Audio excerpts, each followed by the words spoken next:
Oh boy. Well, that's not exactly what the Browns wanted there, especially toward the end of the game. Final score 36-19. LA Rams beat the Cleveland Browns, and in Cleveland, a second loss on the West Coast. And coming back to Cleveland with some frustrating things in the rearview mirror, I hope, as Cleveland tries to figure it out here moving forward. Browns are now 7-5 on the season. Brendan Gulick, Anthony Moeglin with you for our Browns Digest coverage. Browns Digest on the Fan Nation Network. If you're new, we'd certainly appreciate it if you'd subscribe to our YouTube channel. That would be great. But even beyond that, we've got lots of video content for you we'd like to share with you throughout the course of the week.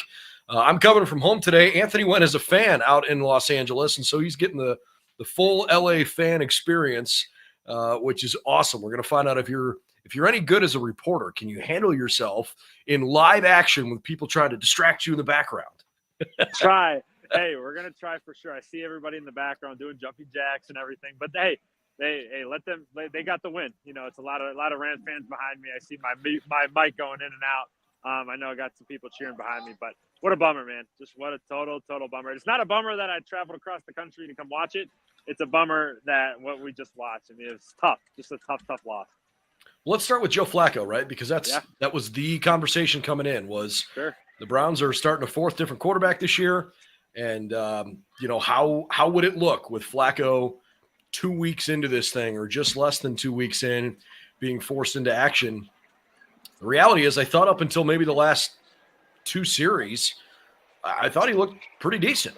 Looked good, man. I mean, especially think about my favorite part about his day today was first drive of the game. Come out, there was a 3rd and 15 that he ripped to Amari Cooper as a little post route. I call it a bang 8, right? When he gets to the top of his route, the receiver makes his cut, and that ball's flying. And you watch the tape back, and we'll watch it on Tuesday. Me and Spence will, but you'll see it. Mari gets out of his cut, and he looks, and the ball's hitting him in the chest. And that's something we really, truly haven't seen, especially the past couple of weeks when we've been with PJ Walker and DTR, and even with Deshaun, as Deshaun's been kind of getting back. But some of the stuff we saw today was even some of I was watching him, just throwing the ball away and just protecting the football for the most part. He was spectacular. He was doing a great job, and you get the ball back, losing 20-19. Hindsight's always 20/20, right? Why didn't we just run the ball 3 straight times and see what happens? But we decided to come out with play action pass, and Elijah had a step on his guy, and I guess Joe Flacco thought he was back in 2012 and not in 2023. So he had it in him, and he just came up a little bit short. It even hurts more that John Johnson III picked it off. I think the prognostication here is there are a lot of things that Flacco seems to do really well in the pocket. There's a poise, there's a calmness, a composure to him that we haven't seen a lot of. He's not frantic. He reads a defense. He makes quick decisions. And actually, I thought he showed some pretty impressive arm strength today. Yeah. The bigger challenge is the mobility factor. If he's flushed out, that's where you're lacking here. And you're lacking in a number of different ways. But he combats that with just protecting the football. We've seen it now a number of times when you don't turn the ball over and you're allowing your special teams and your punt group to come out there and kick it deep and kind of flip the field. I'm getting some people behind me if you can hear that. But when you can flip the field, that's a big thing. And his ability to just, hey, if there was pressure, just throw the ball away, get it in the ground, throw it away, do whatever you got to do to just keep this team alive. And he was doing a great job of it right up until that second drive of the fourth quarter. I thought he played really well. It was fun to watch him. It was a different quarterback than we've watched the entire year, where it was, hey, we're going to put the onus on you, make the good plays, make the smart plays. We're going to keep you in the pocket and allow you to deliver. It was really old school, a lot of fun to watch when he was playing well. What did you think of Elijah Moore today? Caught 4 passes for 83 yards, but there were 8 balls thrown his way that he didn't come up with, and it's kind of hard to separate those two for me. Yeah, no, it's tough because I wrote about it this morning. I thought Joe Flacco, when he got uncomfortable, the one person he knows on this team is Elijah Moore. He played with him last year, and Elijah, in the 4 games that Joe Flacco played in, Elijah had good games. He was averaging about 3.5 catches a game, over 60 yards, and that was with one bad game at the end of the season. So I thought Joe was going to go to him a lot, and he did. Got a couple drops at the end. He's got to fix the drop. This Browns offense, Amari goes out with a head injury after a drop, but this drop issue is now what we thought 2 weeks ago was just, hey, figure it out and fix it moving forward. It's now become a real problem for this offense. And Amari had a couple, Njoku had a couple, Elijah had a couple, and it's just like really tough, especially when the yards are so important. They're hard to come by.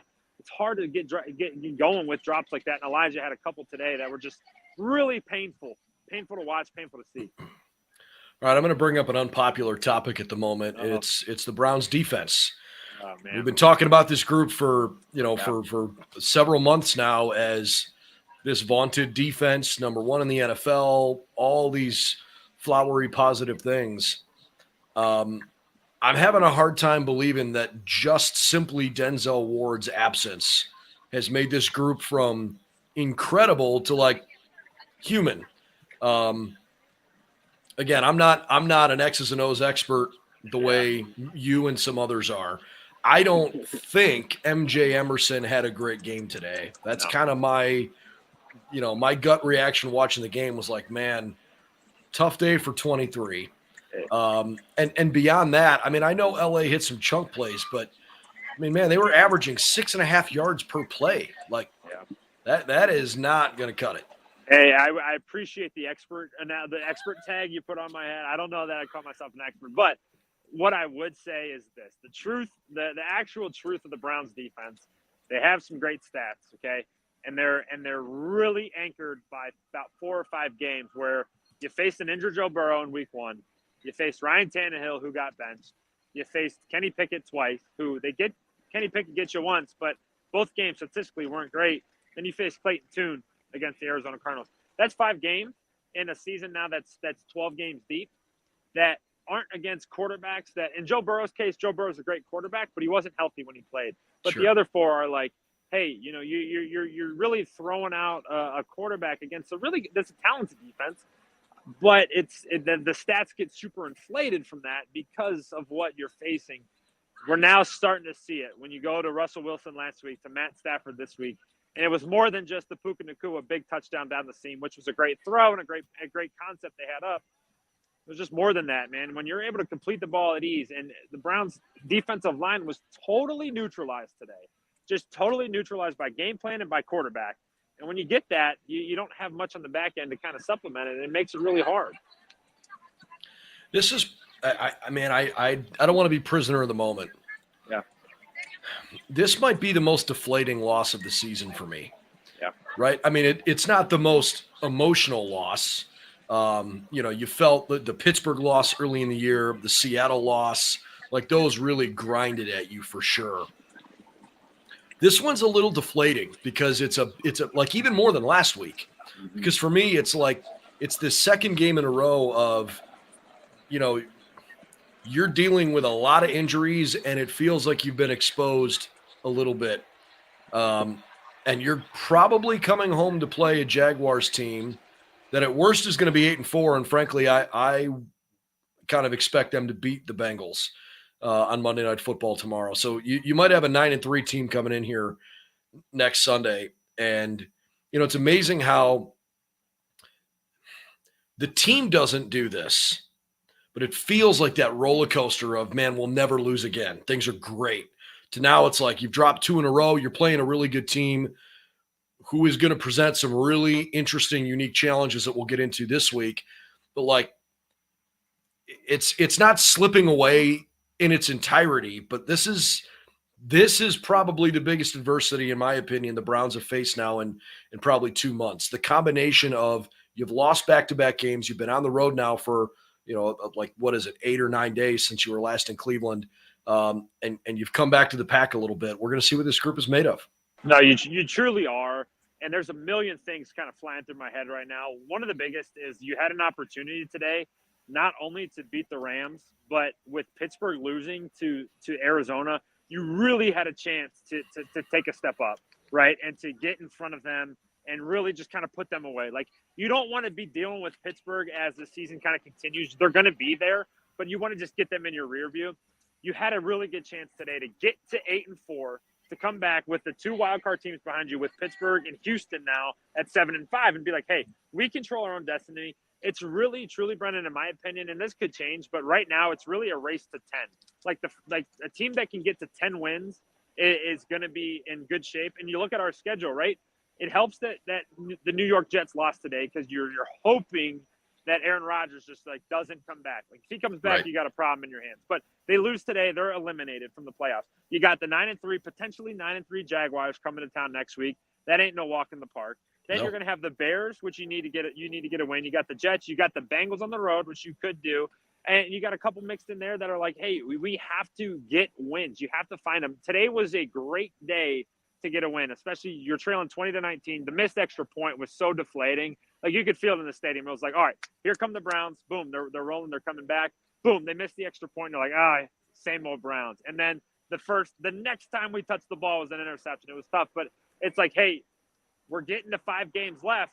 There's not many wins left on the schedule. Where are you going to find them? And you got to go. You got to capitalize really when you get the chance.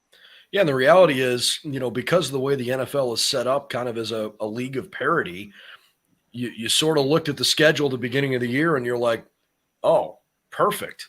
Jacksonville can get that one. Jets, sure. Bears, you betcha. Bengals seem to have their number. Like, those are good ones. And Texans, rookie and quarterback. by the way, Texans with a rookie quarterback, like, yeah, count that one in the win column too. And now you sit here and look at the schedule the rest of the way, and it's like, it's a little tougher than we first thought. So again, not unattainable.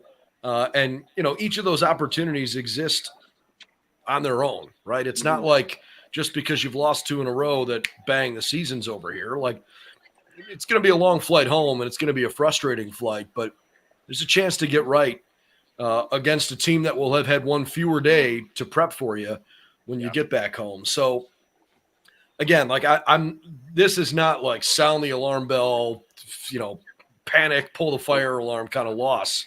But this one stings in a unique way, in my opinion, because it felt like one you probably could have gotten. You could have got, and remember, Brendan, we let's rewind 8 days to before the Broncos game.